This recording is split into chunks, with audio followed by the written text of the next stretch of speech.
बात करते हैं बोरवेल में फंसी हुई मासूम चेतना की। कोटपुतली में 700 फीट गहरे बोरवेल में फंसी हुई है चेतना, और अब वो कब तक बाहर आएगी, इस पर सवाल का जो जवाब है वो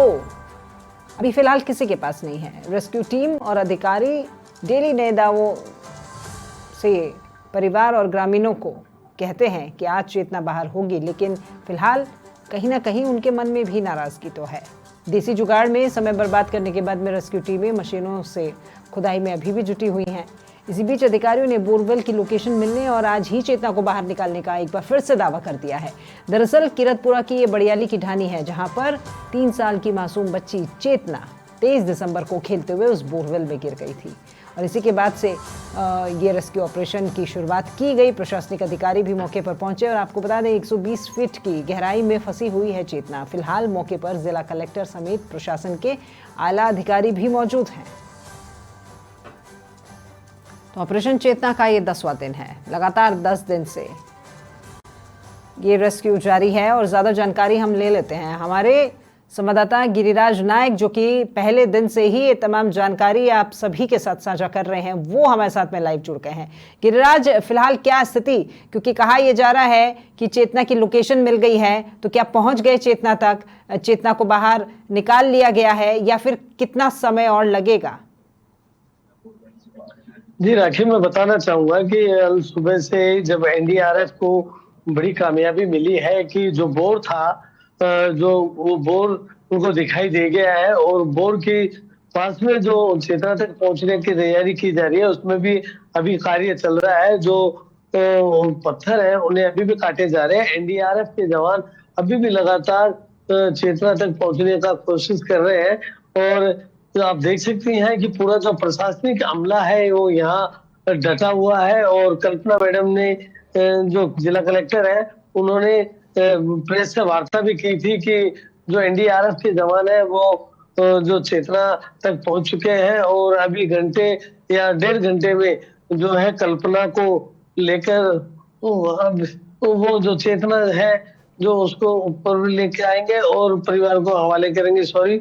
तो जो मैं बता दूं आपको, क्योंकि जो यहाँ है एनडीआरएफ का जो है जवान, जो पूरी तरीके से मुस्तैदी से अपने कार्य को अंजाम दे रहे हैं, और मेरे साथ में जिन्होंने पूर्ण तरीके से मेहनत की और पूर्ण कोशिश ये करी, कल्पना मैम, जैसे ही एनडीआरएफ की टीम ने जो रिक्वायरमेंट की, जो उपकरण मांगे वो ही अवेलेबल करवाए, चाहे वो किसी भी तरीके से कहीं से भी करवाए, वो पूरी व्यवस्था की। और मेरे साथ में जिन्होंने पूरी मॉनिटरिंग की है, पूरे अपने जवानों को साथ लेकर इस रेस्क्यू में लगातार जो 10वें दिन भी डटे हुए हैं, मैं उनसे बात करता हूँ। सर, आपने पूरी जी तोड़ इस रेस्क्यू में कार्य किया है, आपके जवानों ने काफी मेहनत की है, और वो मेहनत अब धीरे धीरे सक्सेस होती हुई जा रही है। क्या कहना चाहेंगे और कितना क्या टाइम?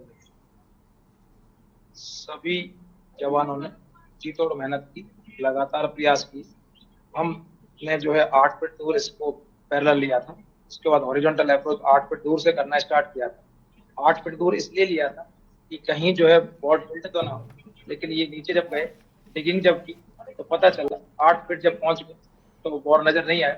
फिर सभी इसके दौरान जो है सभी एक्सपर्ट से जो है अलग अलग एजेंसियों को बुला के, इंजीनियरों को बुला के सभी से पता करवाया, पूछा कि हमारा डायरेक्शन प्रॉपर है या नहीं। तो सभी ने बताया कि आप प्रॉपर डायरेक्शन में चल रहे हैं। हम 8 फीट की जगह पर डिगिंग करते करते 9, 10, 11 और 12 फीट पर जब पहुंचे, उसके हमने एरिया भी वाइड कर दिया। तो 12 फीट पे पहुंचने के बाद जो है हमको थोड़ा सा डिगिंग करने के बाद जो है बोर नजर आया, तो लगभग 12 और 12.5 फीट के बीच में जो है वो 7 इंची का बोर मिला। उसको हमने नीचे कवर करवा दिया है, और जो चेतना है उसके नजदीक हम जो है जो स्टोन है उनको काट रहे हैं बड़े मैनुअली, और धीरे धीरे जो है सेफली जो है, जिससे कि मतलब कोई चोट ना लगे, और हम उसकी तरफ बढ़ते हैं। जल्दी ही जो है उनको बाहर निकाल लिया जाएगा। सर, जो जिला कलेक्टर है कल्पना अग्रवाल, उन्होंने आपने जो रिक्वायरमेंट की, जो उपकरण चाहिए वो आपको तुरंत अवेलेबल करवाए। कल भी आपने जीपीआर की जो रिक्वायरमेंट की, वो जीपीआर से कहीं ना कहीं तो आपको कामयाबी मिली। जीपीआर से उन्होंने 2 साइड बताई थी, एक लेफ्ट साइड बताई थी, एक राइट साइड बताई थी। लेफ्ट साइड जो बताई थी, तो 2 साइड बताने के बाद भी थोड़ा सा, लेकिन उन्होंने बताया कि ज्यादा चांस है राइट साइड के। तो हम आगे तो बढ़ ही रहे, लगभग जो 9.5 फीट तक पहुंच ही गए थे। उन्होंने बोला कि राइट साइड में हो सकता है। हमारे पास एक्टिव में जनरली 4 साइड होती है, उसके एक साइड से हम अप्रोच कर रहे हैं, लेफ्ट साइड हमने कवर कर लिया था, फ्रंट साइड में हम मूव कर ही रहे हैं, राइट साइड और बताइए, चारों साइडों में 3 साइड तो ऑलरेडी हम कवर करते हुए चल ही रहे थे। राइट साइड हमने जब जैसे चेक किया सीधे बढ़ रहे थे, लेकिन वो सीधा ही जो है 12 फीट के बाद 12 और 12.5 फीट के बीच में निकल, लेकिन फिर भी जो एजेंसियां हैं, जो मशीनरी है, उनसे हेल्प तो मिलती है, खुद को कॉन्फिडेंस बढ़ जाता है कि आप जो अप्रोच कर रहे हैं क्या वो सही दिशा में कर रहे हैं, तो हम सही दिशा में ही अप्रोच कर रहे थे, तो उन्होंने जो बताया फिर भी हमारी दिशा वही रही, क्योंकि हमारा डायरेक्शन प्रॉपर ही। गिरिराज इनसे जरा पूछेगा, इनका ये कहना है कि पत्थर की कटाई अभी भी हो रही है, कितना बड़ा वो पत्थर है, कितना समय लग सकता है, क्या उम्मीद करें कि चेतना कब तक बाहर आएगी? सर अभी भी पत्थर की कटाई चल रही है और पत्थर बड़ा भी है, तो क्या उम्मीद करें कि अभी भी चेतना कितनी देर में जो है परिवार के पास में होगी? आप देखिए कि जैसे बॉल डिटेक्ट हो गया और जो है चेतना डिटेक्ट हो गई, अब जो उसके और हमारे बीच में जो पत्थर है, उसको 1 फीट कह सकते हैं, 1.5 फीट कह सकते हैं, आधा फीट कह सकते हैं, क्योंकि उसमें डिगिंग करनी है, वो बड़े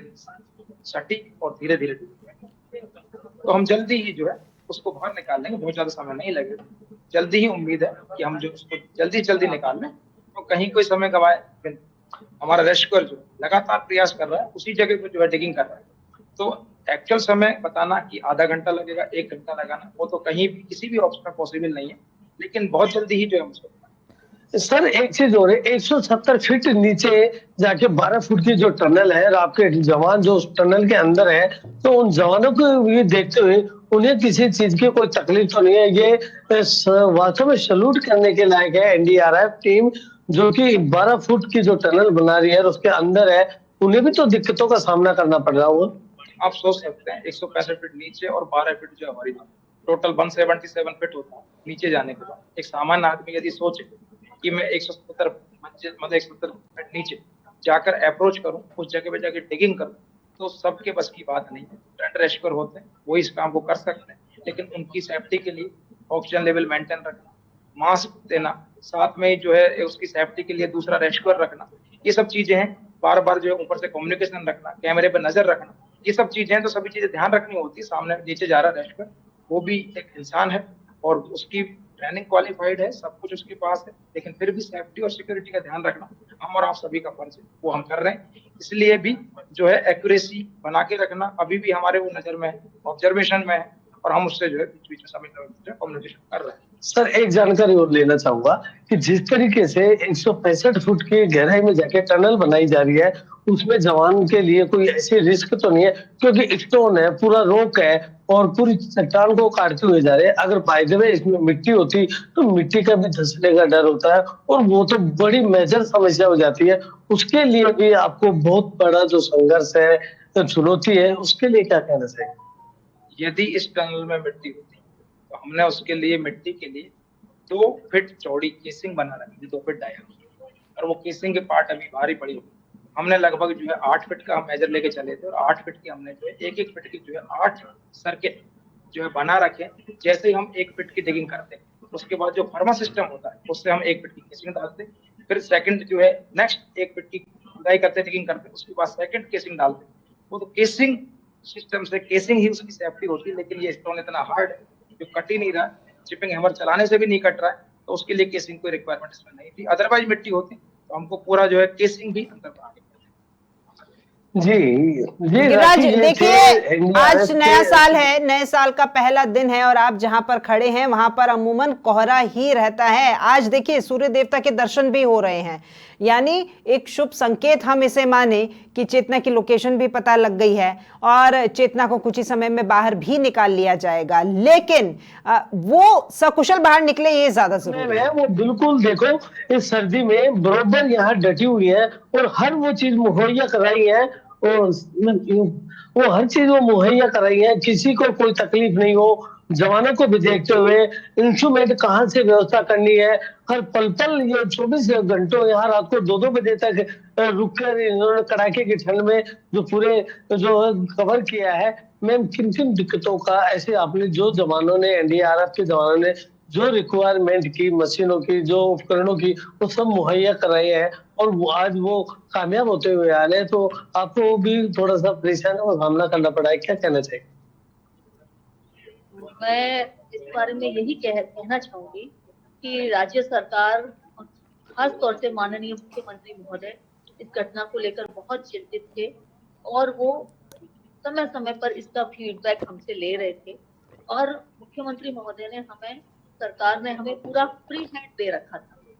कि जो भी संसाधन चाहिए, जो भी एक्सपर्ट चाहिए, जो भी मैन पावर चाहिए, उसको बुलाने के लिए हमें पूरा खुली छूट दे रखी थी। और हमें बिल्कुल कह रखा था कि किसी तरह की खर्चे की या किसी तरह की बजट की या किसी तरह की चिंता नहीं करें। और इवन जहां पे भी हम कहीं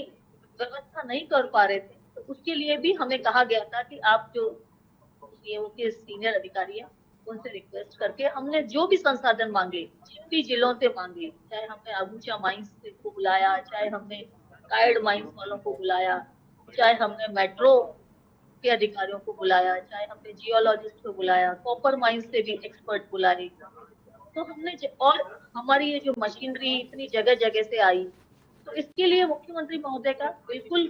क्लियर वो था कि जो भी संसाधन चाहिए, जहां से भी चाहिए, जो भी राज्य सरकार की मदद चाहिए, हमने सरकार को समय समय पर बताया और सरकार ने हमें बिल्कुल हमें हर तरह से सारी संसाधन, सारी सुविधाएं, सारा मैन पावर हमें उपलब्ध कराया।